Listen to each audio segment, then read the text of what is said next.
Okay, we're going to go ahead and get started on time because I know that the congressman has limited amount and when he gets here, he's going to want to get going. So welcome to our final virtual meeting.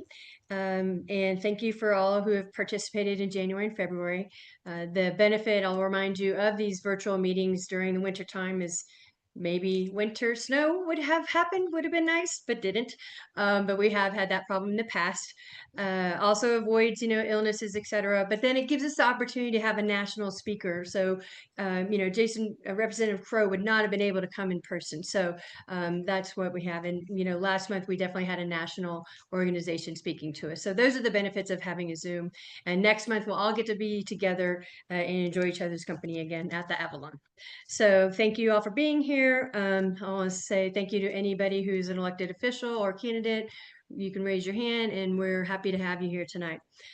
We are going to have our questions at the end of each speaker. So go ahead and put them in the chat when you have a question, and we will be scrolling through during the speech or during the talks. And then also at the end, we'll scroll through to make sure that we get through as many as we can. I think we have, about 30 minutes with Congressman Crow? Yeah. So anyway, so I actually think you have an hour with him, but he might need to jump sooner. But okay, well, that's wonderful. So yeah, yes. Okay, great. That's excellent. Thank you. Hi, everyone.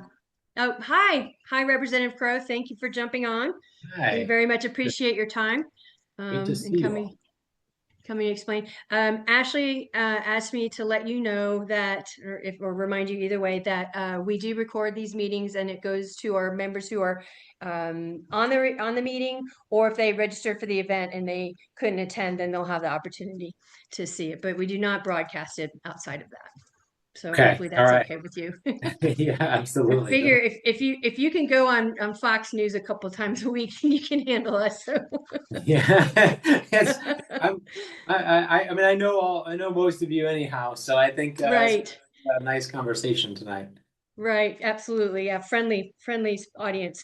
I have to say that I'm proud to say that I worked on your initial campaign when you termed out Mike Kaufman. So that's when I first got to know about Jason Crow.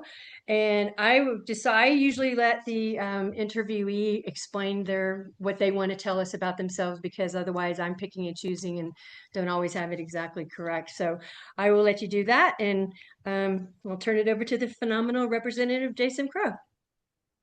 Thank you, Lisa, and thank you to all of you for joining. I do know many of you, but for those who I don't know and haven't had a chance to interact with yet, I am in my fourth term in Congress now. I just finished my seventh year, but after two impeachments, one of which I was an impeachment prosecutor for an insurrection, a pandemic, multiple wars started, multiple wars ended, political violence, attempted assassinations, attempted indictment by me by the DOJ. I now measure my time in Congress in dog years. So I've been in Congress for 49 years. Uh, that's, that's the credit I feel like I should be getting for my time in. But it's been a spell. This time I was moved to run in 2017 was when I initially filed for this race, and I ran in this district when nobody thought it was winnable, the 6th District of Colorado. Mike Kaufman had been a 5-term incumbent. Yeah, he had easily beaten every vaunted elected official that was put up against him. I ran because not because I thought I was going to win, but because I thought I needed to do it and fight for the country that I had fought for as a Army Ranger and paratrooper. And I just grinded out the race, and it became a street fight and ended up winning, flipping it. So the first Democrat in the history of the district to win this district. I held it in 2020 as what's called a frontliner, so it was a tough reelect in 2020, and then redistricting plussed it up a little bit and made it a little bit slightly bluer, although it's what I would still classify as a moderate, light blue district. But that also has allowed me to take on some special assignments. I have this knack for getting special assignments, whether it's the lead Democrat on the Afghanistan investigation, the lead Democrat on the the task force investigating the attempted assassinations of Donald Trump, impeachment prosecutor, and now co-chair of the Battleground. So last year I was the chair of recruitment for the House Democrats. So I ran around the country finding that next generation of servant leaders, as I call them, who are willing to step up and run in our 40 targeted districts around the country, and some of the toughest Trump districts and flip opportunities, people that have incredible backgrounds. And I'm happy to go into more detail about those folks as we talk more over the next hour, and who we're looking at and why we're recruiting the people that we are and what the Battleground looks like. There's a lot to talk about there. But that's my job now. I'm taking it very seriously, obviously representing my district and doing everything possible to protect Aurora, Littleton, Centennial, Greenwood Village, Cherry Hills, and the immigrant and refugee community in my district. Some of you might know that my district is one of the most diverse in the nation. Nearly 20% of my constituents were born outside of the United States. I have 130 different languages and dialects spoken in this community. So protecting my refugee and immigrant constituents is one of the most important things I do. And for now 7 years, I've made oversight of the GEO ICE Detention Center in Aurora one of the priorities of my office. We have pushed hard to actually close private detention centers around the country because I don't believe that there should be a private profit motivation in incarceration of humans. And there are plenty of perverse results and terrible outcomes when companies and corporations run detention facilities. So I've been working with Pramila Jayapal and others in Congress to force the closure of these privately run facilities. And that's actually one area in which I disagreed with the Biden administration. We worked hard to get them to do it. They didn't do it when we could have done it at that time. So we will continue that effort. About a month ago, Donald Trump tried to put me in prison. Some of you might be aware. So late last year in November of 25, me and 5 other veterans and members of the Intelligence Committee filmed a video. And in that video, we stated something very simple. And that is, if you're a member of the military, that you have an obligation to follow the law and to follow the Constitution and abide by your oath. Donald Trump thought that was a cardinal sin. He accused us of treason and sedition and said he was going to have us tried for treason and then hung and executed. That resulted in hundreds of death threats against me and my family and having to be under private security. But what me and Mark Kelly and Alyssa Slotkin and others knew, that was the group that filmed the video. What we knew is that it really wasn't about the video, right? Which was a simple, there's nothing sensational about what we said. And it wasn't about us either. What it was about was Donald Trump trying to send a message to America that if you dissent, if you stand up and speak out against power, if you mobilize against this administration, that we will crush you, that we will use the force of the government to make your life hell, and we will make the cost of dissent and opposition too high to bear. He was trying to send that message. And that is a message that we simply are not going to allow him to send. That the line will stop with us and the other Americans who are stepping up in Minneapolis, in Portland, in Aurora, and every place where we see people literally holding the line out on the streets, protesting, mobilizing, filming, documenting, putting their bodies on the line to protect their friends and their neighbors. We are standing up, and the tide is turning in this country. So they tried to indict me. They failed. My joke now is that lawyers, if there's lawyers on this Zoom, there's a adage in law that says that you can indict a ham sandwich. I now tell Jean Pirro, who's the prosecutor in DOJ, that you can't even indict someone who tried to throw a ham sandwich, let alone the 6 of us. So you're always going to fail in that task. So I'll stop with this thought, and that is Donald Trump believes that fear is contagious. He's at the point of this creeping authoritarianism. This is a well-worn playbook where he's trying to sow fear in the country, and he's trying to extract more power from Americans than he currently has. What I know, though, is that more contagious than fear is courage. Courage is more contagious. And the more Americans that step up, and the more people that hold the line and speak up and speak out, it is starting to spread like wildfire. And as I'm running around this country, doing this work as battleground chair, responsible for flipping these seats around the country. And I've been in Michigan, in Wisconsin, in Illinois, in New Jersey, in New Hampshire, and Arizona, just in the last couple of months. And what I can tell you is that the tide is turning in America. People are stepping up. People are fed up. And they are taking our country back. And it is a beautiful and amazing thing to see. We've got to get it done, and we're going to get it done. So with that, I'll turn it back over to Lisa or whoever else is moderating, and look forward to our conversation tonight. Great. Well, thank you. I'll kind of pick and choose from what you said in your beginning. So first, I would love for you to explain to everybody what servant leadership is to you. Yeah. Well, servant leadership is something that I learned in the military, right? It was the fundamentals of leadership. And what it means is that you are, above all else, a servant of the people you're leading. They're in charge, and you're looking out for their needs, and they're the ones that are supposed to be setting the terms for what happens.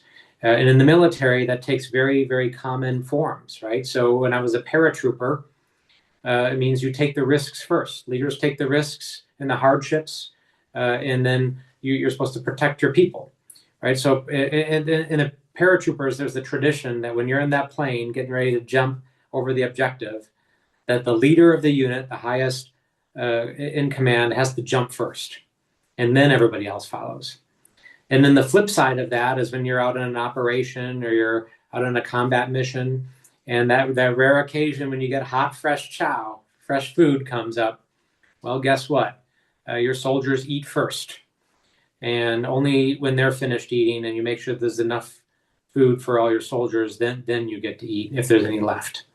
And every time there's a mission, you better be going out on it. And you never ask somebody to do something that you're not supposed to do or not willing to do yourself. So that's servant leadership. And, we're just suffering a crisis of leadership in this nation. People that are putting themselves first, that are pushing everyone else out of the plane and not themselves, and going first to the chow line and eating all the food and leaving nothing left for the rest of us. This administration has turned it on its head, right? Yeah. And look at the Signal Gate situation from last year, right, where you have the leaders of our military and national security doing something that if any private, any sergeant, anybody else had done that I served with, they would have been immediately written up and kicked out of the service or reprimanded. And yet there's impunity. Mm-hmm. I know, it's beyond appalling. So let's go back to your recruitment of House candidates. I assume you were looking for servant leadership, right? And did you focus on military? Like, what was your split on that, or what was your goal in finding those people? Yeah, so I looked at attributes, not specific bio lines, but I looked at a couple of basic attributes. And just to set the scene a little bit, we have 37 targeted districts now. There are others that could be within reach depending upon what happens this year. But 37 initially targeted districts. These are districts that Donald Trump won, or a member of Congress who supports Donald Trump won. All flip districts. So what we have to understand is we have to have people who have biographies and backgrounds of real lived experience that generally don't come from politics. There's a few exceptions, but people that have done something outside of politics, that have built a coalition and demonstrated their ability to bring people together and to do real things in the world. So it's small business owners, it's veterans, it's retired law enforcement and sheriff's deputies, it's physicians, doctors, and nurses of public health clinics. Right? These are all real examples of people that I've recruited and have jumped in. In all of those cases, they've built something that has transcended politics in their district. That's number one. Number two is people that are going to be independent, right? And I'm a proud Democrat. You all are proud Democrats. But in these communities, you have to show that you're willing to be independent and not just party line. right? So these folks have to be able to tell us the top 2 or 3 things that they would do that is different from the Democratic Party, right? They're going to Republican voters and they're trying to convince them to vote for them.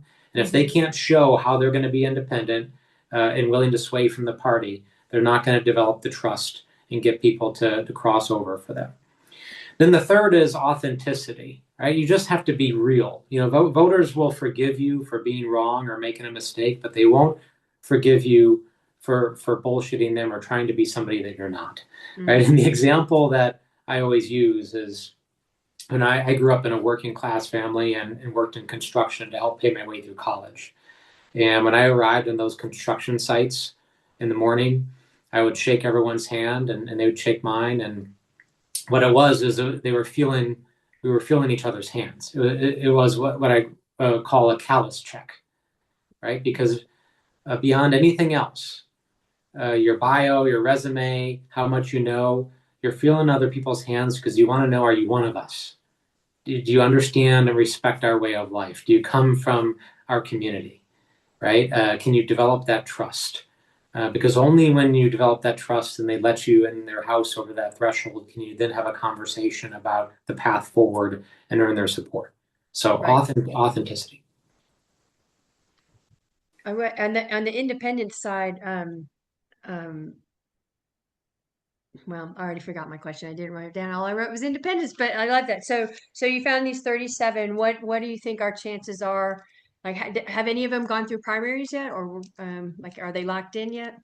Yeah. So several are going through primaries right now, but a bunch have not, right? So I actually have my select group. There's a larger group, and they're called the districts in play, which you can look at the DWBC website. I've endorsed 15 now of what I think are the best candidates in the country. Those in really tough districts that we can flip, but just have incredible biographies. Actually, close to 80% of them are women. It just so happens that wasn't by design, but they happen to be the best candidates right now this cycle. I think 10 out of the or 11 out of the 15 I think are women candidates in my endorsed slate.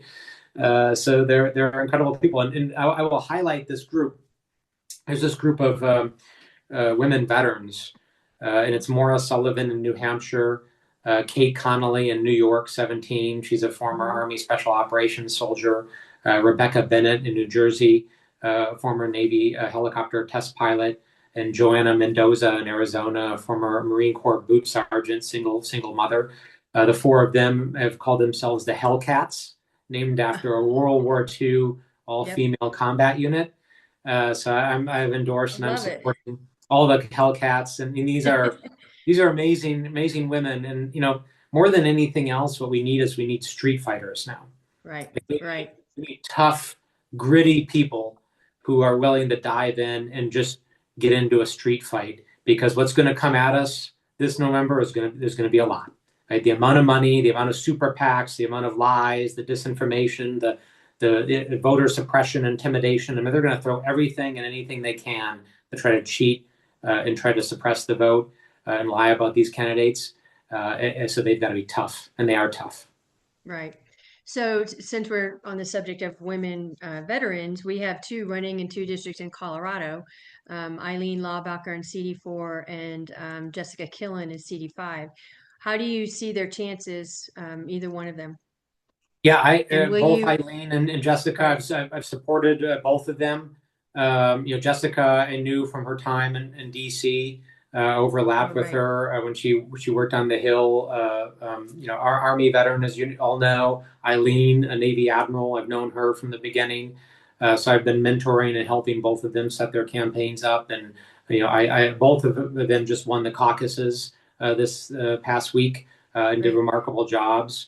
Kind of proving their mettle and going to the party and going to the activists and proving that they can get it done and building coalitions, which is what it's all about.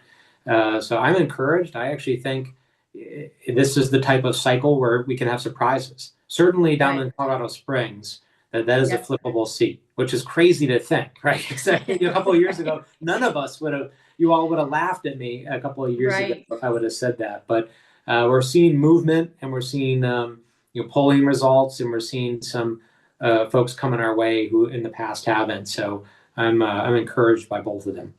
Yes, I think it was a couple years ago, 2 or 3 maybe, and Representative Neguse was telling us, keep an eye on CD5, and we're like, uh-huh, Yeah. well, sure, and you guys have more access to information, and he's just prescient, I don't know, but it seems amazing right now, so that's Yeah. it, very exciting.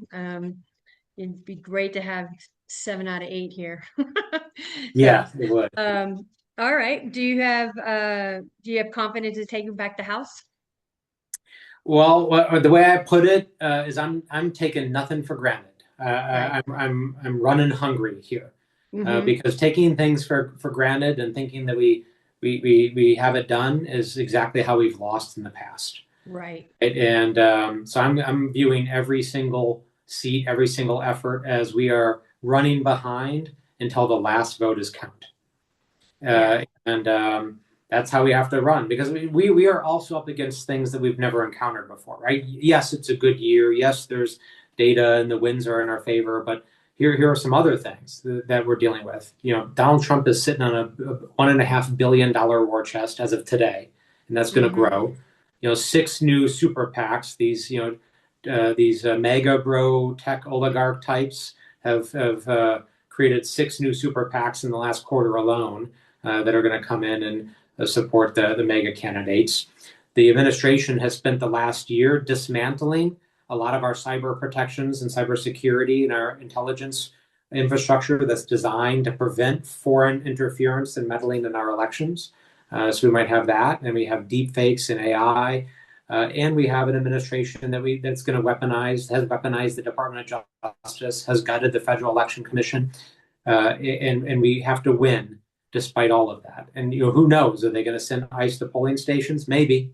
I think they'll Right. try anything, and we have to be ready for anything, right? Right. So that's how I'm approaching this. Is we're gonna fight for every inch. And here's the other change. I think Democrats have over targeted in the past, and we've said, hey, we're going to focus on what we think is the likely Right. voter. We've over targeted. We have to widen our aperture, and we've got to fight everywhere. We got to fight in places we haven't fought before. We have to make them hold their territory. So Right. go on the offense. Go into deep red territory. Go deep and go wide on our battlefield, and be aggressive. I think because more Yes. than anything, our greatest protection is a wide margin of error. I'm sorry, of victory. The wider the Right. margin of victory, the more protection we have post Right. election. Awesome. So you briefly mentioned that you are a target of our president, and I'm curious, did it get far enough that you had to hire an attorney, or given your legal background, you were comfortable with it? Oh, I know enough as a former lawyer to know not to represent myself. Exactly. Only fools. I would be the worst client. I probably Right. was the worst client imaginable to myself. So I know better than that. Yeah, Right. no, Good. it got pretty far. They went Yeah. to the grand jury. They tried to indict us. They failed. I think this administration is slow to come to the realization that the DC jury pool was not a sympathetic jury pool to them. Yeah. They Yeah. failed spectacularly, but I did have a lot of expenses. Actually, I had to hire a lawyer. I hired Abby Lowell, who's a Oh, pretty right. famous Yep. criminal defense attorney, and he's also representing Don Lemon in his case and a bunch of other folks. So Abby is my lawyer and remains my lawyer. I had to hire private security for my family and for my home, which comes out of campaign funds. So, they obviously are trying to make life difficult for us and Right. dangerous for us, and we're just not going to let them do that. We'll take Right. precautions, and we'll build the team and kind of a defensive perimeter around ourselves, and keep fighting. Right. Well, I'm very sorry that all of that happened. I heard something that I wasn't necessarily exactly sure what it meant, but something about Judge Boasberg now is requiring them to have a secret, what was it? Or their indictments have to be under seal because they've screwed up so many and they can't even get them, like you said, can't even indict a ham sandwich thrower. So it's Yeah. pretty pitiful. Yeah. Um, okay, so I'm going to go through a couple of questions over here that came through. Is there anything you can do to stop the sale of a former President Hudson to be used as a detention center in Colorado? I think it's outside of your district, but Yeah. um, Yeah. what's going on with that? I don't think we can stop private transactions and property transactions. Well, what I believe is necessary that we have to use every mechanism of the power of the purse going forward, right? Right. Unfortunately, the Republicans crammed through, as you're aware, basically the slush fund for ICE, and it's now, if ICE were a military, it'd be the 12th most well-funded military in the world. Its budget is bigger than the United States Marine Corps. They're just sitting on cash that the Republicans jammed through. Right. Unfortunately, there are some people in the Senate. There are some Democrats in the Senate that thought that they were going to come to the table in good faith and negotiate with us, and that's really unfortunate. I think that's not the world we're living in. So what we as Democrats need to do is understand that there's no good faith with this administration. There's no bargaining with them, and we just have to use all of our power and aggressively to put guardrails in place. The money that was already appropriated and has gone out the door. The President Hudson is a perfect example of that. The money that they have to buy all these warehouses around the country, to buy these prisons, to build out the infrastructure for mass deportations. Yeah, it's gross. I'm going to do one more that's a big one for us here, and then we'll go back to my script. What we can do, or what are you doing, and what can we as a whole do to save NCAR? Yeah, well, you all have an incredible representative in Joe Neguse, who's leading the charge on that issue. He's, expert on that, and is coalescing the Democratic delegation to lead on letters and appropriations, looking at appropriations pushes. They, of course, there's a lawsuit now, related to that issue to try to slow it down. So litigation is going to be really important.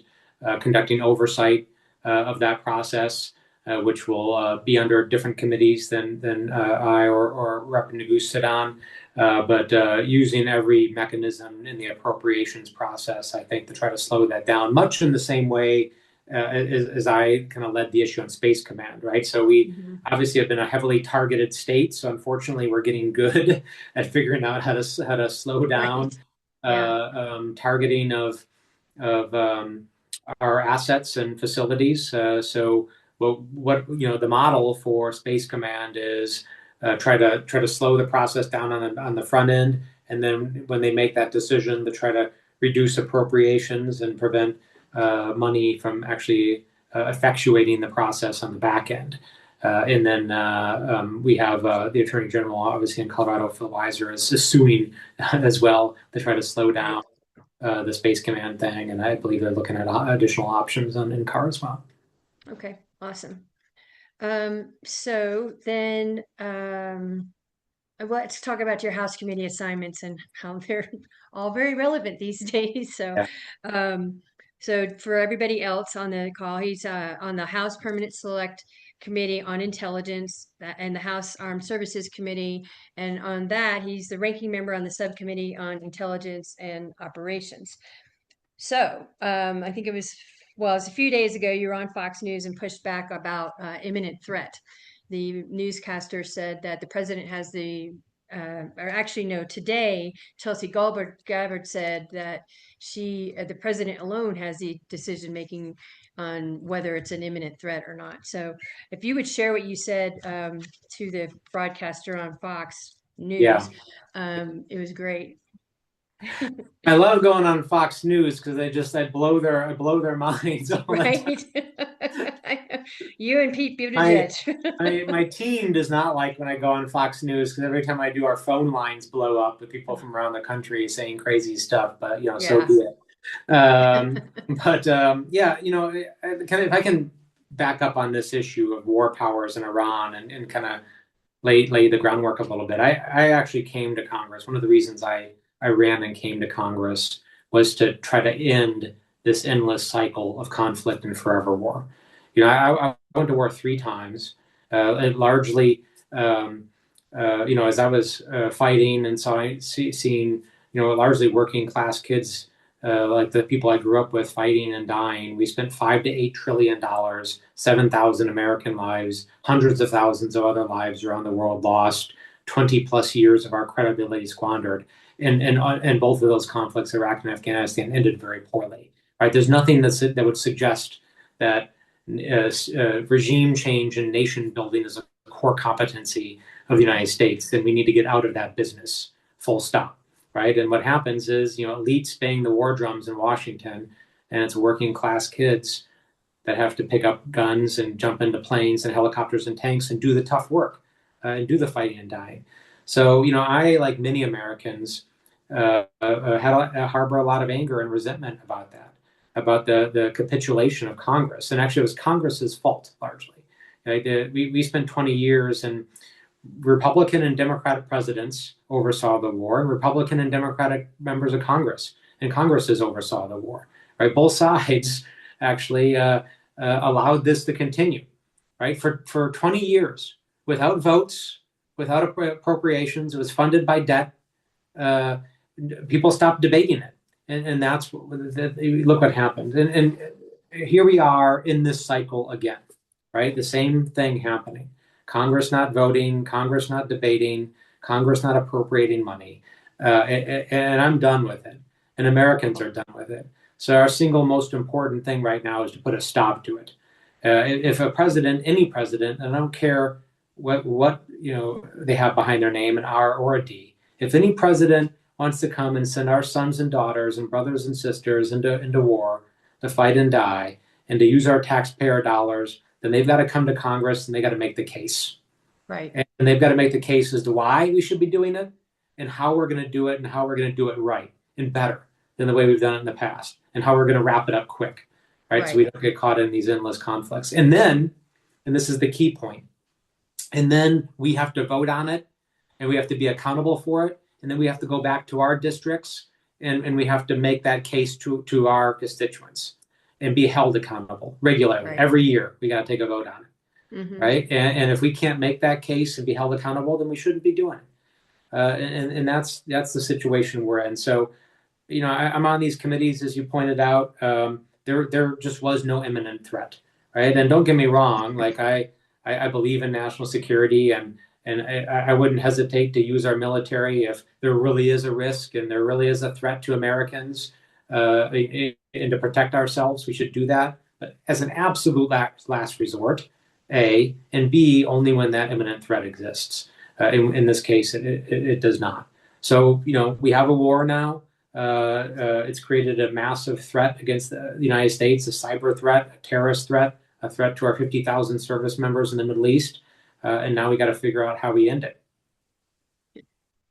Yeah, maybe we decide why we started it too. Yeah. You're right. So is the war then in your brain illegal? Yeah, I do believe he did it without authorization, right?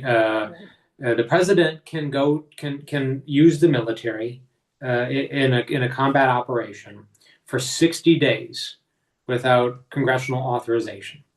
If there's an imminent threat to U.S. persons or U.S. facilities, right? That is the law. Right. There is no imminent threat. They did not come to Congress to get authorization. So yeah, I think he's doing this unconstitutionally. Yep, I would agree with that. So, right before the war started, Kash Patel fired a large section of the FBI that was dedicated to Iran counterintelligence. And how has that impacted the intel that you're receiving, that the U.S. is receiving and that you're familiar with based on your committee assignments? Yeah, in the last 3 weeks, the threats, the threat picture, as we call, against the United States, both in terms of cyber threats, because let's not forget that Iran has one of the most sophisticated, capable cyber operations in the world, right? They are very good at cyber attack and cyber espionage. And they're the best in the world again in using terror proxies. Now, don't get me wrong, I'm not sugarcoating Iran, and I'm not defending Iran in any way, right? I'm not mourning the death of Ayatollah Khomeini, who was a terrible person, and they were a rogue regime. But for me, the analysis starts with, are they bad in a rogue regime, right? So if you recognize that there's a threat and there's a bad malignant regime, then the question is, then what? What do we do? What's the right thing to do, right? it doesn't end there, right? Because guess what? Kim Jong-un is also a bad regime. Vladimir Putin is also bad. That there are all sorts of bad actors in the world, and we shouldn't be going and trying to do regime change everywhere. So now we've done this. The threats are off the charts, unlike anything I've ever seen against Americans from a cyber perspective, from a terrorist perspective. At the same time, as you point out, Lisa, they have dismantled cyber protections, our cyber security agencies, our counterterrorism agencies. They've taken vast swaths of both FBI counterterrorism agents and Homeland Security counterterrorism agents off those cases and off the streets and put them on mass deportation, which has made us more vulnerable than we've been in the time I've been in Congress. Yeah. Do you think he's going to send troops on the ground? I don't know. Okay. I really don't. Yeah. Okay. Well, let's move off of that fun topic. Thank you for all of your insight, because I know that you've got, unique experience and understanding of it all, and that helps us all understand what we can do. There was a specific question in the chat from a veteran who used to be part of the board of the Dem Women. And so she was asking, like, what can veteran organizations do as a group to combat this craziness? Veterans with regard to the war, or Well, I think in general, probably, but yeah. if you wanted to address the war, but just the terrible, frankly, regime we have, Yeah. how do we help people win that are going to, help us win the House and Yeah. protect against this? I think, patriotic, civic-minded veterans are going to be a big part of this effort, not just running for office, of which many are doing, but also being leaders in the community. You certainly don't have to be a veteran. I mean, most people aren't who are leaders in the resistance and in politics, but vets do bring a credibility to the community, and they're able to help us build coalitions in important places and with important people, right? And what we need to do is we need to build a coalition that we currently don't have, right? We can't win with the coalition or lack thereof that we've had before. We lost 90% of U.S. counties in November of 2024, and losing 90% of counties in this country means we can't win elections and we can't build coalitions. The question is, how do we go back and reach communities that we haven't been in? And that requires a broad swath of different candidates and different backgrounds.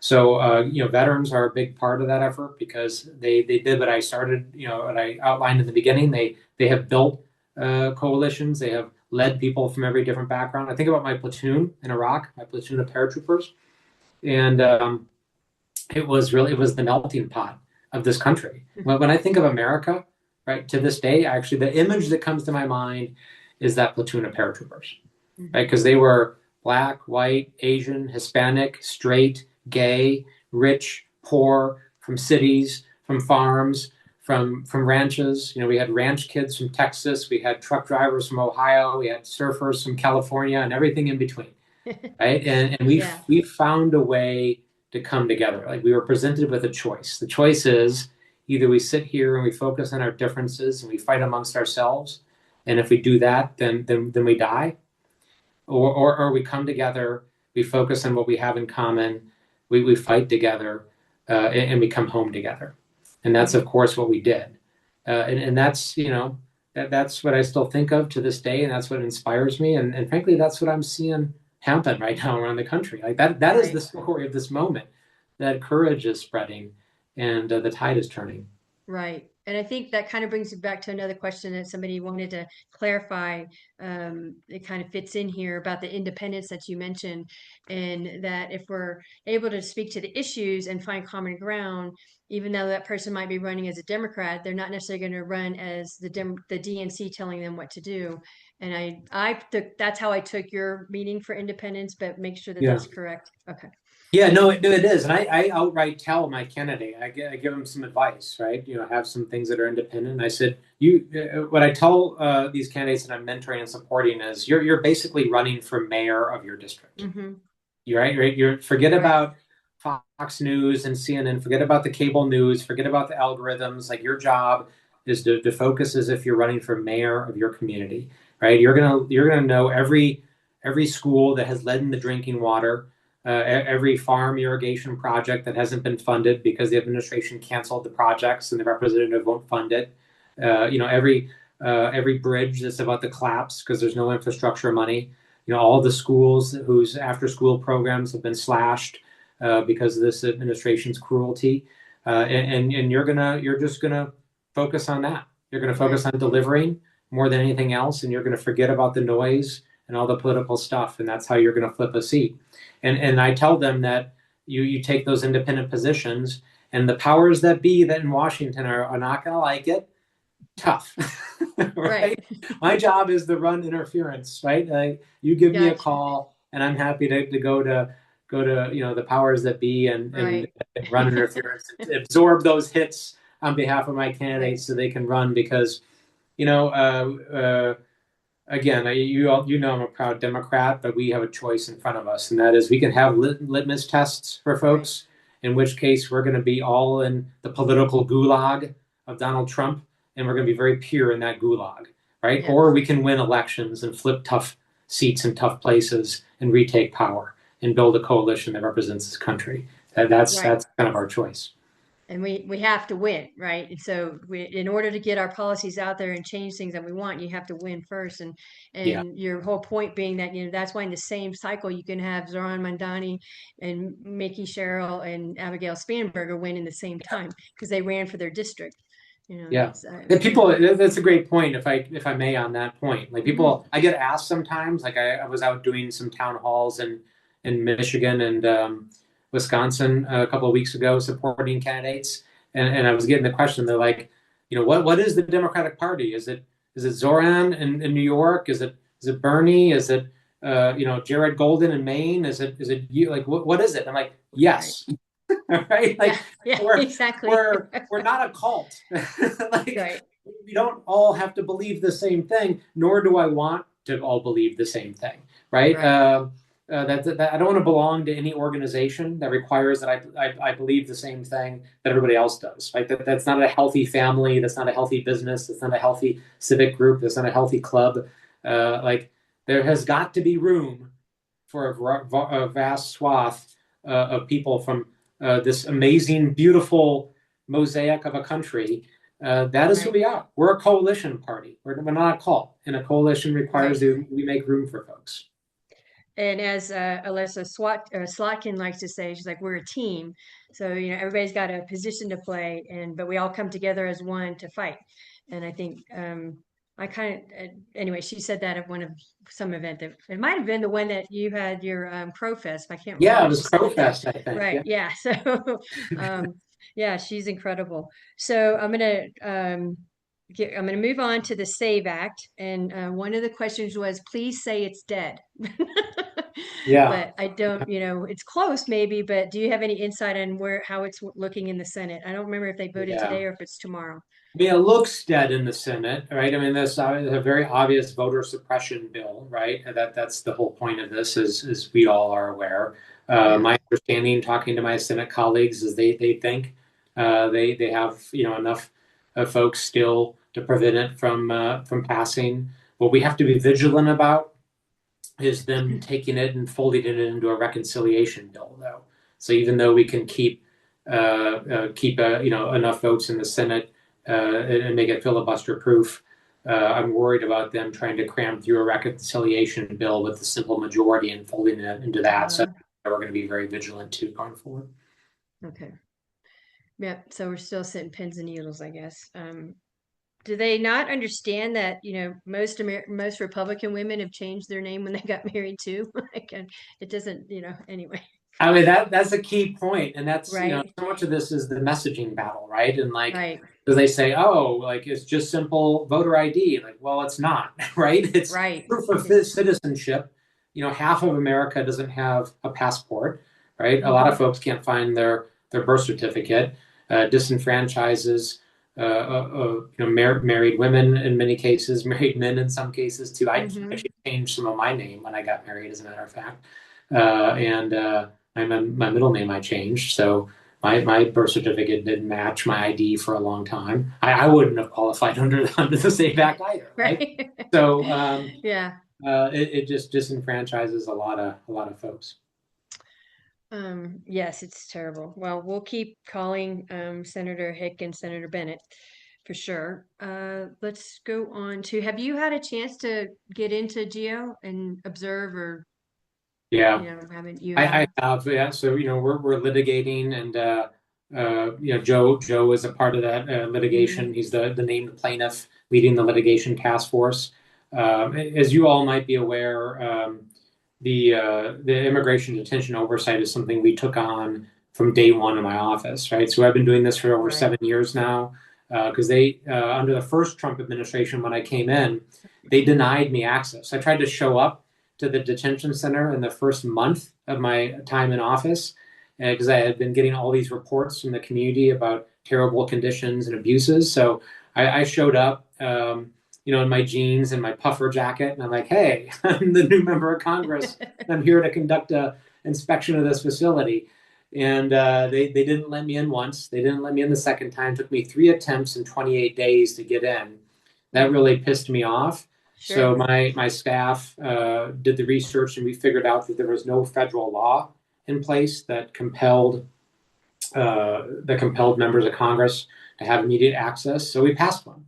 We actually Okay. passed a bill in the appropriations that's now law, and that is based on my POD Act, the Public Oversight of Detention Centers Act, that says that members of Congress should have immediate access to these facilities. ICE, CBP, and HHS, so the three entities. And that's the law that we're now litigating that the administration is violating. So I was there a month ago, I think a little over a month ago. Between me and my team, we have performed over 80 oversight inspections of that facility in the last 7 years. We take it extremely seriously. We have created a toolkit for other members of Congress in the country. That is a ICE detention center oversight toolkit. It gives best Hmm. practices, our lessons learned, checklists, and we've actually trained. Ashley's on here. She's trained other district directors and other offices on conducting ICE oversight, because we've kind of become Wonderful. experts of it. So we're doing a lot. Excellent. Well, we're glad. We have definitely, we have a lot of members in our group that are part of another group that go to protests there and write. I think there's a group that wrote Valentine's cards to people that are being detained, just to let them know that there are people on the outside that are thinking and working for them. So thanks for all you're doing with that. I know it sometimes probably feels like you're banging your head against a wall, but you probably feel that a lot of days, and I'm sorry for that for you. That's the job. That's But part of the yeah, job. right. For better or for worse, that's part of the Yeah, job, and we're just going to keep at it. yeah. So kind of a random, what do you have a sense of the current military makeup? Like, what's their split? In the past, it's generally been very conservative and Republican leaning. Do you think there's any movement that's either centering or moving left that is more of a split? Yeah, I think it's really important that our military still represent this country. I talked about my platoon in Iraq, my platoon of paratroopers, and what's essential to have the military that is the best in the world is that it reflect this country, right? Right.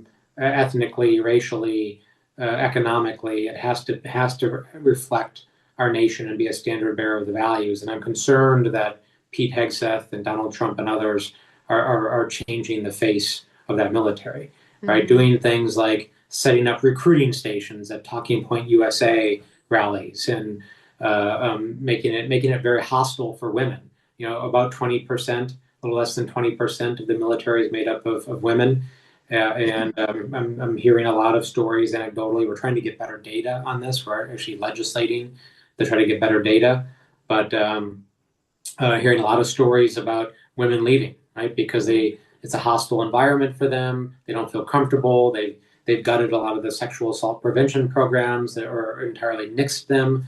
Really, really pretty terrible stuff. There's been a bunch of women senior officers, admirals, and generals who have been either passed over or fired from their positions Right. for from what I can tell is no other reason than the fact that they're women. Same thing with some people of Black and Hispanic descent as well. So yeah, I'm worried about it. And on the Armed Services Committee, what we're trying to do is put benchmarks in place so that we can actually track how our military is changing, if it is, right, the demographic changes, and we can see what's happening with the changes of some of these policies, and then we can better legislate. If we take power, then we have control over recruitment and standards and promotions, and reinsert these programs that are essential to protecting people who are in the service, and provide health care, right? Let's not forget that women, service members, who have no choice as to where they are deployed or stationed, are being stationed in places where they don't have the same constitutional rights or don't have rights as in other states. And that's just, that's just wrong. Right. Kind of moving back into candidate areas, and the DNC and the Democratic Party in general, there's a lot of dark groups out there that aren't necessarily just Republicans. And for instance, the one that was specifically called out in the question was AIPAC. And I knew they're doing some stuff in an Illinois race right now because there's a young person that is very progressive, and I would assume they're scared of her because they're doing all this. And I don't know, she may have won or lost yesterday, I don't know, but like how can we keep that out, right? Because they're not Democrats. They try to portray themselves are, but they're messing with they're messing with us within our process. How do we combat that? Yeah. So first of all, I think candidates can just elect to do things. We don't have to pass laws. Right. We don't have to legislate. Your candidates can just decide to do things. So here's what I've decided to do. And some of these things I've decided to do from day one, right? So from day one, I haven't taken a dime of corporate PAC money, right? So I just don't take corporate PAC money. And that has freed me up, right? To do what I want. I don't feel beholden to any of these companies. The second thing is I don't take AIPAC money. I haven't since 2021, and I went back actually and looked at the money that was given to me in my first my first race. And I took that amount of money. I had my team calculated. I took that money and I had it donated to, I had it split between Palestinian rights or Palestinian relief organizations, the International Red Cross that was providing relief in Gaza, and then half of it to hostage families, so Israeli hostage families, and to those families of the hostages in Gaza. So that's the second thing I did. And the third thing I recently did is you all know Palantir. So Yes. Palantir was headquartered in Denver, and a lot of the employees lived in my district. So there were donations that they made over the years to my campaign, way before they started to do defense contracts and all these other things that they started to do in the last couple of years. So I added that money up too, and I donated that to immigrant rights and refugee and civil liberties organizations, ACLU and Rocky Mountain Immigrant Advocacy Network, and I don't take that money either. So, I'm responding as things change and organizations change, and the people are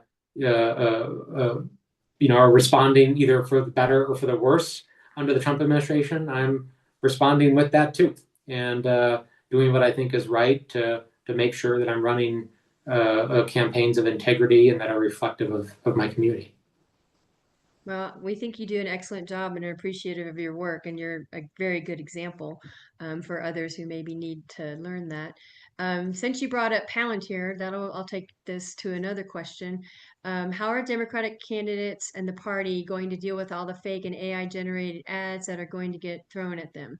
We've already seen how this happened in Illinois, and like I just mentioned, and against James Tallarico in Texas. Yeah, the short answer is I don't know. Right? I'm just going to be honest with you. I'm not. Fair. Yeah. I don't make up answers, and I don't, try to pretend to have answers, and I don't. This is a real problem. The deep fakes and what's called the generative AI is a huge issue. We've been overseeing this on the Intel committee. Actually, the Intelligence Committee had this demonstration done last year where some of these companies came in and they actually created generative AI deepfakes and showed a video of me giving a speech, and it was just looked like me, except entirely different words were coming out of my mouth of stuff that I would never say. I was like, wow, that is scary. Yeah. That is really, and we have no laws actually on the books right now to prevent that, right? So what we have to do is run races at the speed of information. What I tell candidates and the party leaders and others is we have to be much quicker in responding to disinformation and misinformation and deep fakes, and we can't sit around by committee and discuss how we're going to respond for 2 or 3 days, because by that time the damage is done. Right? We have to move within hours and get information out there, get counter narrative out. So right now, until we can retake the majority and pass some legislation and put guardrails in place, we just have to be much faster than we are right now. Mm-hmm. So we haven't really talked much about ICE and Department of Homeland Security and Mark Wayne Mullen. I guess the vote vets or somebody came out against him today. I know Rand Paul seems to be anti him, so maybe they're going to have a difficulty getting him through. What do you think? What's the feeling? Yeah, I don't hold my breath for Senate Republicans to do the right thing anymore on these nominees. I think that's just the realistic answer. I think we expect them to capitulate and fold when the president wants someone through, and then we respond accordingly. And nor do I think Mark Wayne Mullen's going to be an improvement over Noam. I mean, Noam was a disaster and was terrible. Right. I know Mark Wayne actually really well. Like, he was in my bipartisan workout group for years. The man is not going to be an improvement. Let me just put it that way. Right. He's an ideologue. He's extreme, and we're going to have to. We can take a victory lap for getting Noam out, but the next one is up. Right. And we gotta quit the victory lap and get ready for round 2 of the battle. Well, and I heard on a podcast today that he went from being from 2 to 9 million in his disclosure to now it's 29 to 90 million in however long he's been in the Senate, since he got in the Senate. So I don't understand all these people that are, because I also support the stock ban. I don't understand these people who are making money. Like, being a member of Congress has been the worst possible thing for my net worth and my 401k. Like, substantially less value now than I had 7 years ago. So, like, what are these people doing? I mean, I know what they're doing. It's cool. He invested in Chevron 5 days before Venezuela. And these prediction markets. Are you familiar with these prediction markets? Like, I've actually asked. I'm doing oversight on this because I believe in oversight, and we have to pursue accountability. There's a whole bunch of people who made money on these prediction markets before Venezuela, and a whole bunch that made money before Iran. Right. So I've actually asked for. I don't think I'm going to get it from this administration, but when you go in the majority, you're damn well right. I'm going to get it. I want the list of everyone who was briefed in advance of these operations, and then I'm going to publicize that list, and we're going to compare that against stock trades, and we're going to go after people. Yeah, I mean, at a minimum, disclose them, right? And so then they've got to, be accountable to their constituents and all of America. So let me read through here and see if there's any more that I haven't covered. Oh, this is an interesting one. So, have you noticed that there are more complaints from enlisted about their COs forcing Christianity down their throats? Yeah, there's been some. I mean, there's some watchdog organizations that have collected complaints that I'm working with about the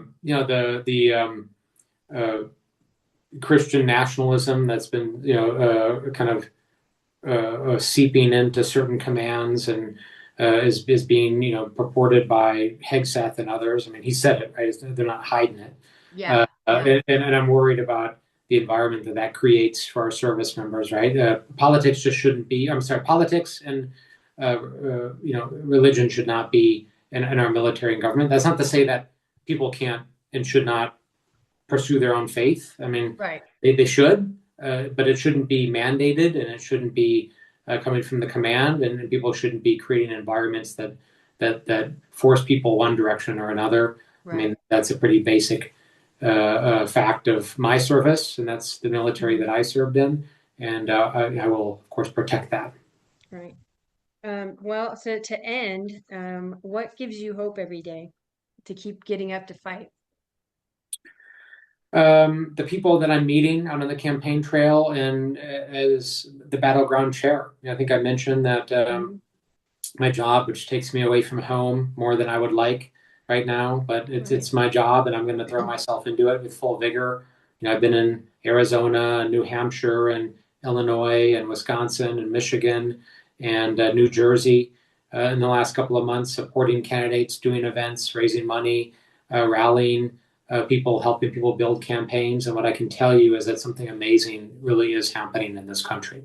Right? Donald Trump thinks that fear is contagious, and he's trying to extract power from us through the use of fear. But what I can tell you is courage is indeed more courageous.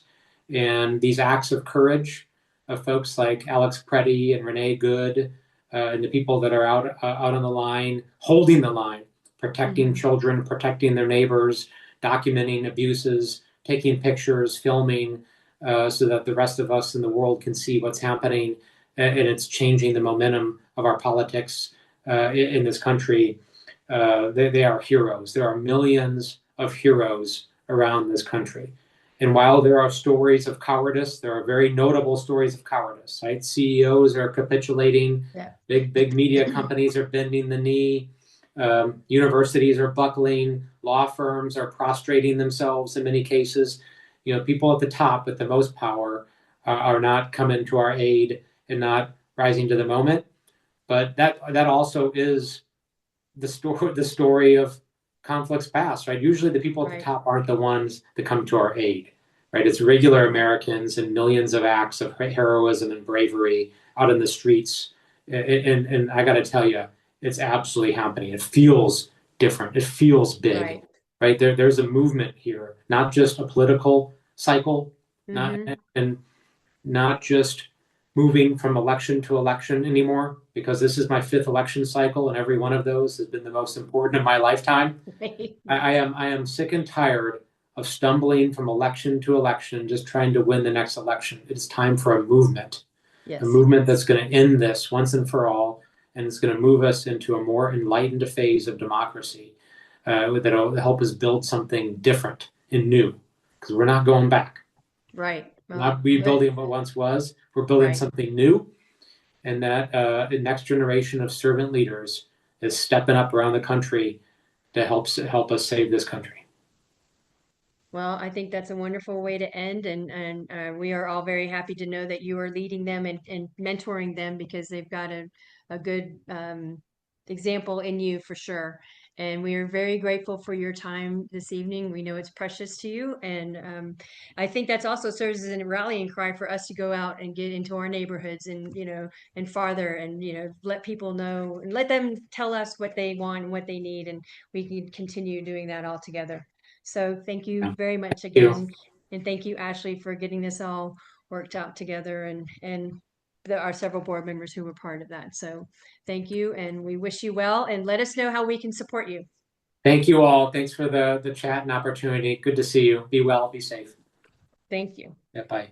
And have a good evening. Ashley, if you could put his campaign website in the chat, that would be wonderful, and we can figure out how to be volunteers and support financially if possible.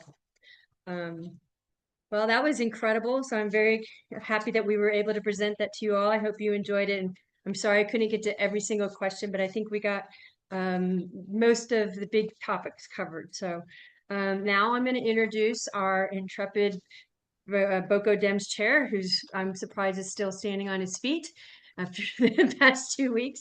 So Ben, what's it looking like as far as results are coming in for our assembly? Yeah, so I'll get to that. First, I'm not tell standing whatever up. you want to say. We've got some time. Yeah, I'm not standing up. This is a Zoom call, so I get to sit down. Yes. And someone keeps getting in the I was way. just saying your cat's happy about that.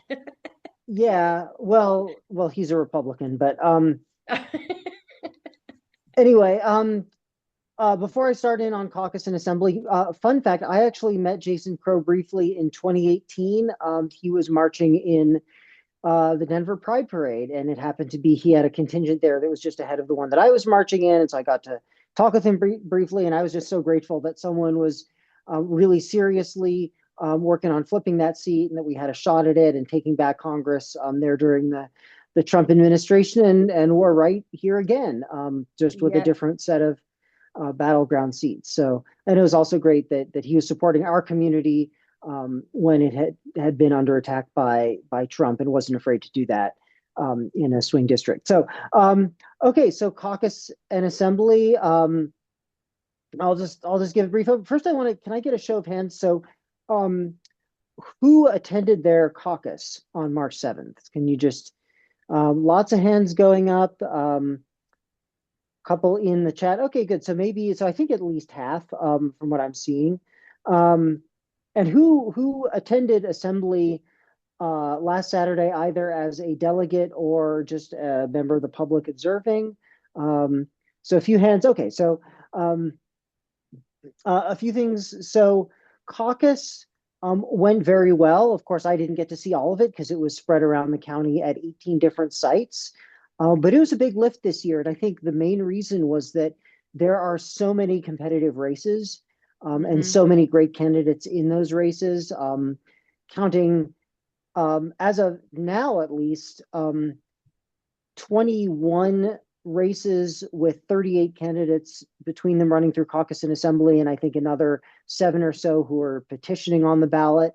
And I think it's just a testament to what Jason and others have done in the last decade or so in turning the state blue, which means that at least on the statewide level, people know that the primary that's coming up in June 30th is, for all intents and purposes, or very likely to be, the general election. As long as we, make sure to get the things done that we need to do in October, we'll keep those seats. But that means that we had to make space for all of those candidates to come in. We wanted to give all of them or their surrogates an opportunity to speak.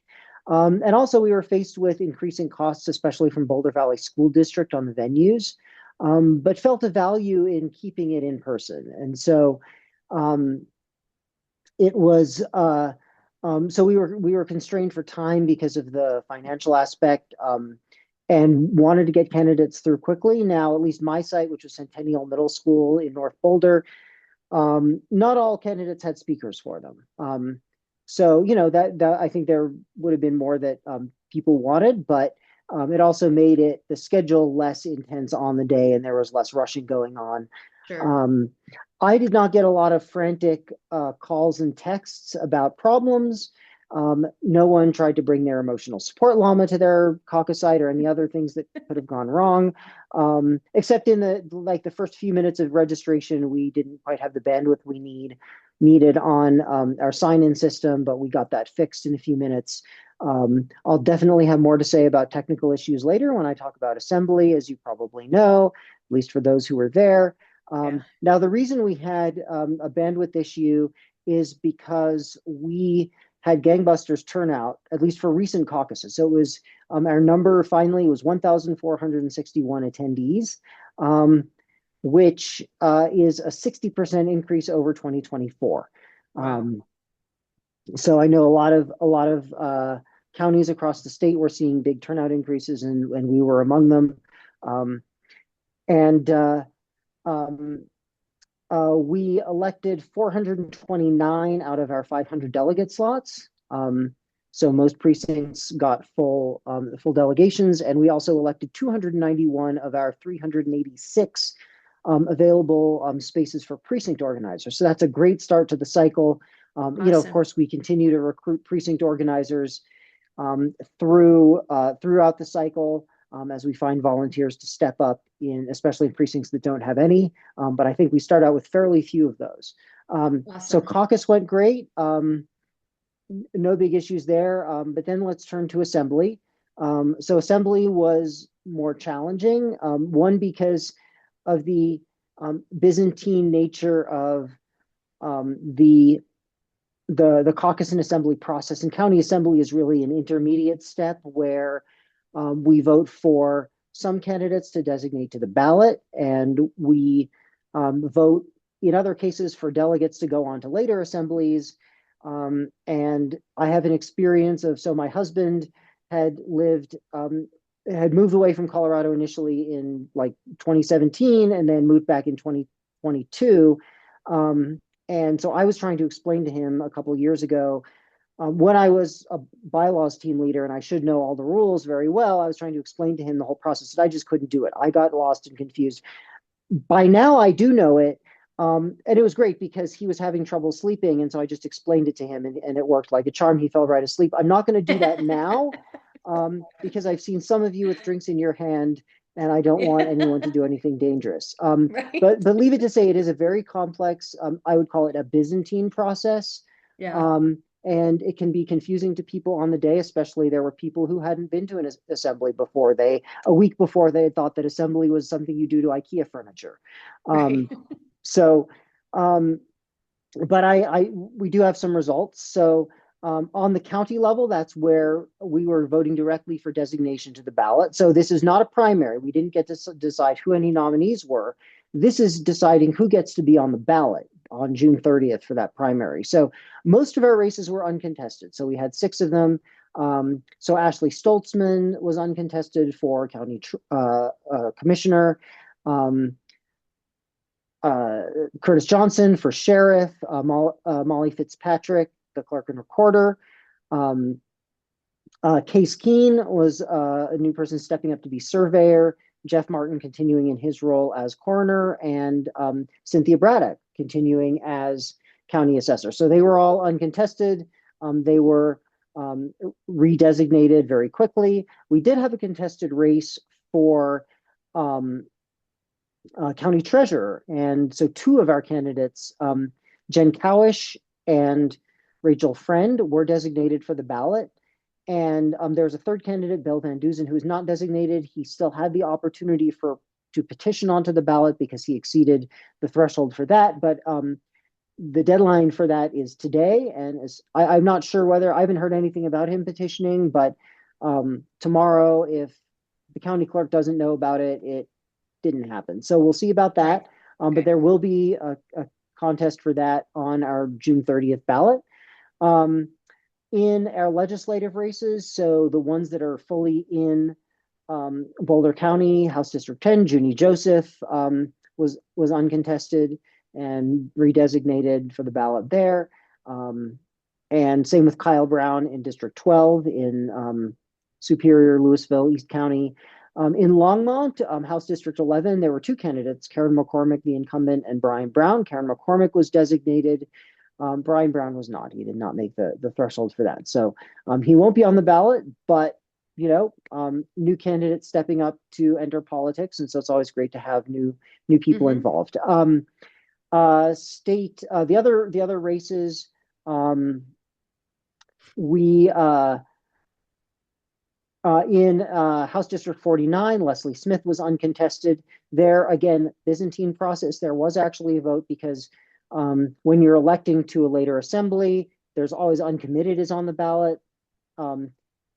None of our uncontested legislative races, uncommitted, got any delegates. It was unanimous in terms of delegate allocation for Leslie Smith in House District 49. Same with Janice Marchman in Senate District 15, who is facing a tough re-election fight because she only won by a couple thousand votes in 2022, but she did flip that district, and hopefully we're going to keep it blue. So we all need to work hard in October to make sure that every voter knows to cast a vote their whole ballot, including that critical Senate district race, in that part of Boulder County especially. So she got all the delegates, and also Katie Wallace in Longmont and East County, all the delegates for her Senate district. So those 3 will be certain to be redesignated at their assemblies.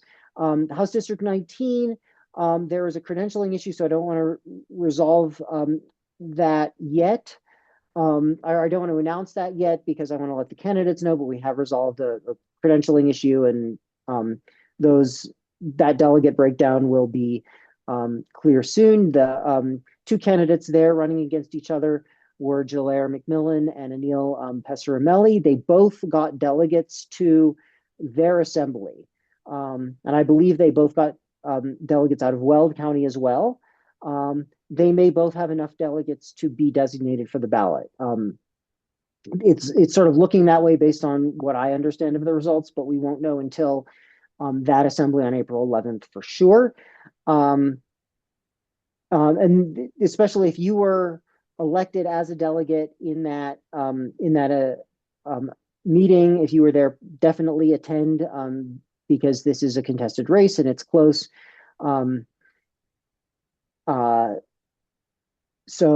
was a third candidate, Colton John Jack Plon, who's petitioning on, and I saw on the Secretary of State's website that he submitted his petitions yesterday. So if those are certified and he has enough, it could very well be a three-way race for that nomination to flip back a district that we only lost by 110 votes in 2024. So that's another exciting race where, again, we need to make sure that every voter on our team votes their whole ballot in Boulder County, and if we can lend some help to Weld as well, especially in overlap with CD8, where that's going to be a big push as well. Yep. We want all hands on deck there. Okay, so moving on to statewide. So there was a preference poll. Okay, so piece of news we got, and this is one reason why it was so difficult, because we had to track all the candidates in the race, and it's not like all these people, declare their intention in January, and then we know exactly who's going to be running by assembly. Candidates jump in to the race and drop out up to the last minute. So there was actually a new U.S. Senate candidate who joined the race. Her name is Jessica Williams. She joined the race, I think in the week or so. Well, it was, right at the deadline is when she declared, but then it took CDP a few days to verify her candidacy. So we basically found out maybe 4 or 5 days before our caucus that we had a new Senate candidate. And then 19 hours before we gavelled in our assembly, John Hickenlooper dropped out of pursuing designation by assembly. He didn't drop out of the race. He's still running, and he petitioned on the ballot, and he has signatures, and he turned those in a while back. So I have no doubt that he'll be on the ballot. But this is just something we had to adjust to at the last minute. Speaking of last minute adjustments, little over a day before we started our assembly, we got word that Excel was potentially planning a public service power shutdown because of high winds in Boulder, in and around Boulder that day. And so that was going to be planned for 2 p.m. and we blocked out time to go from 8 a.m. to 4:15 to make sure we had time for everything. And so we had to re-scramble and reblock the schedule and send out an email to candidates that their speeches would have to be shorter, but we'd try to keep them longer if we could. If we had time, we didn't know. Even throughout assembly, I was getting one person telling me that they were definitely going to shut off the power right at 2 p.m. and another person telling me also with 100% certainty that they weren't going to shut off the power at all. So just had to roll with it. Anyway, so there was a preference poll for U.S. Senate on the statewide level, and that was and so that was the main vote that people actually took to allocate delegates. Julie Gonzalez got enough votes, and no other candidate met the 15% threshold required to get delegates to the state assembly, and so Julie Gonzalez got all 127 of our delegates. And so there are 1,500 total to the state assembly. So it's a decent chunk of delegates there. And then the way that vote worked was that then people who wanted to be one of those 127 delegates filled out basically a survey for who they wanted for governor, attorney general, secretary of state, and state treasurer. And then everyone got a chance to vote on the 127 and could filter roughly based on those aspiring delegates' choices. And I'll get to how that worked practically in a bit. But just to finish off the results, so we'll know at State Assembly, which is March 28th in Pueblo, who's designated for the ballot in all of those races. And then there's CD2. And this was really kind of a special thing happened there. And I want to talk about that a little bit. So the way it works is there is a preference poll in the top ticket race. That was the U.S. House. So it was Joe Neguse uncommitted. You can guess how that turned out. So Joe Neguse got all 127 delegates to the Congressional District 2 Assembly. But as you may know, we have a hotly contested race among 4 candidates for CU Regent to replace Callie Renison. And 3 are running through Assembly and 1 is petitioning on the ballot. And so there's a race for delegates between those three candidates. And there was no formal structure for determining how to choose those delegates. So they're unlike where there was this survey for aspiring state delegates for the other state races. There was none of that for CD2 for the CU Regent race, and so people just kind of had to guess. And this became very cumbersome because in the middle of all this, the online voting system that had been provided to us by CDP slowed to an absolute crawl. And things had to be updated in real time. The form was not correct. We started a vote for the 127 delegates where literally everyone had to vote for 127 or up to 127 different candidates. That's what the rules said we had to do. And we tried it. And the form wasn't working. It only let people vote for 2 or 3 candidates. And so we were trying to get that fixed with CDP, and we were on this long hold. The candidates themselves got together and they conferred amongst themselves, them and their campaign representatives, and decided it would be best to just try to, as much as possible, divide delegates proportionally using a straw poll among themselves. And so they all agreed that we would take a straw poll. And so we did that and had some of our people go and count the various sections of the room. We reported the results to the candidates, and then they went to their supporters who were interested in being CD2 delegates, and requested that they voluntarily reduce their numbers, that some people would volunteer to drop out so that they would reach the numbers that would be that proportional breakdown. And their supporters, the interested delegates, followed their request and did so. So we were given lists by each candidate that totaled 127 delegates. And we checked to make sure that no one else wanted to run, and confirmed that from the room. And then we had an uncontested race for delegates. Number one, we avoided trying to go through this process that was very technically difficult given the problems with the online system. But also, we got a fair result. Now, it was possible that the result might have been different if people had voted. It probably would have been. It was sort of chaotic.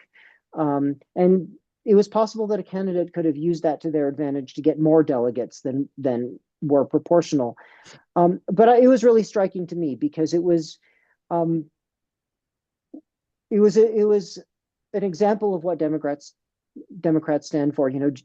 Representative Crow is just talking about all of these attacks on our democracy. I don't think he mentioned gerrymandering specifically, but that's something the Republicans are trying to do. And the SAVE Act certainly came up. They're just trying to rig things any way they can to give them any extra little increment of power they can. And when it came to our assembly in that room among people, the candidates got together and decided that's not what we're doing. We're going to do something fair. And it took a while. It was not the easiest discussion, especially given the chaos in the room with the voting system issues, and people were getting restless, and there was a lot of noise and people were talking amongst each other. But they did it and they saw it through. And I just thought that was just an incredible testament to democracy as we practice it here in the Democratic Party. Now, Right. when we're attacked from outside, when they try to gerrymander us so that we lose seats, and especially minority communities lose seats, we absolutely fight back. We saw that in California last fall, and there's an effort now starting here in Colorado to do that for 2028. But in our own house, Right. we like to behave with the standards that we set for ourselves. So that was really striking to me.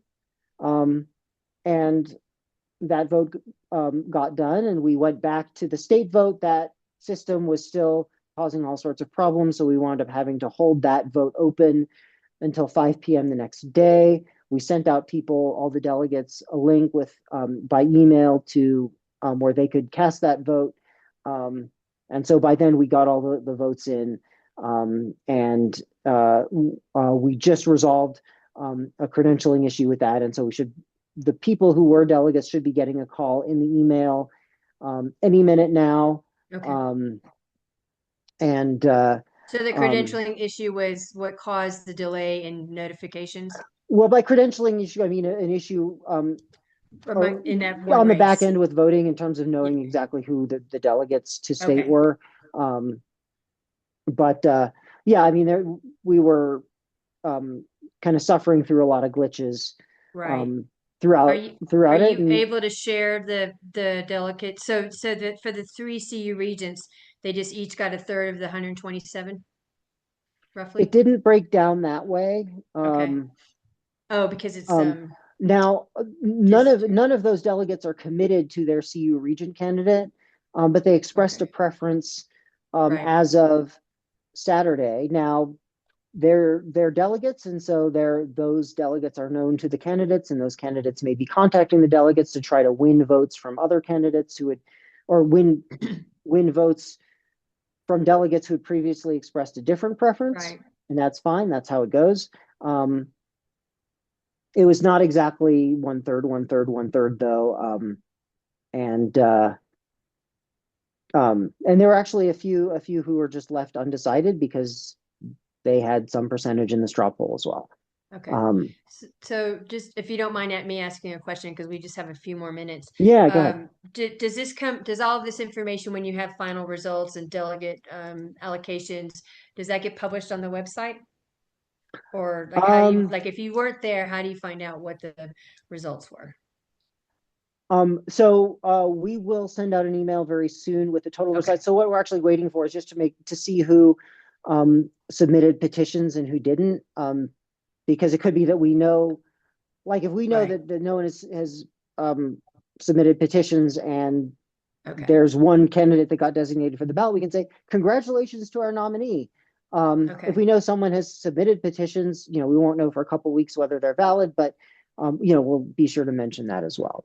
So probably in the next couple of days, an email will be coming out with all of those. Awesome. Okay. I think as far as questions went, I think that was, let me just check. What happens if the numbers are tied in the preferences?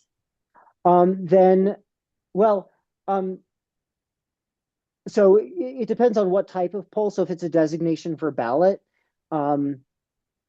a candidate just needs at least 30% of the vote to get on the ballot. So if two candidates both get 35%, actually, no, it does determine ballot order. But anyway, any tie that makes a difference is just coin toss. Okay. Okay. I don't see any other questions, and it's been a very thorough, long meeting. So I think that we can stop it here. I want to thank you, Ben, for all that you've done to get through this process and improve it so much. I mean, 60% over a presidential year is really incredible. So kudos to you and the BoCo Dems. And everybody that's on the call, if you're not already a precinct organizer, consider adopting one of the orphan precincts that don't have one, and get involved that way, so that we can make sure that we get everybody turned out at the poll, right? So both for the primary and in November, to make sure that we get over the line. They're now called opportunity precincts. Yeah. Oh, okay, And thank you. Yeah, if I can that's a just little better mention, name. if I can just mention one piece of good luck we had, and it was Absolutely. around 1 in the afternoon. It was after lunch, and things were kind of dragging because we were waiting for the voting system to catch up to the rest of us. That just happened to be when Phil Weiser and David Seligman showed up. So most of the statewide candidates came in the morning, but then when they showed up, it sort of breathed new life into the room. Also, Eric Underwood, a candidate for governor, came in the afternoon as well. And so just sort of we had that extra kind of Right. rejuvenation while Yes. waiting for the computers Excellent. to do their thing. Very good. Very good.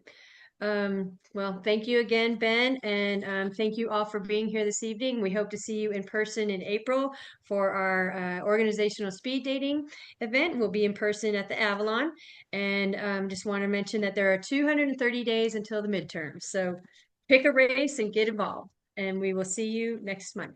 Thank you. Thanks, Lisa. Good night.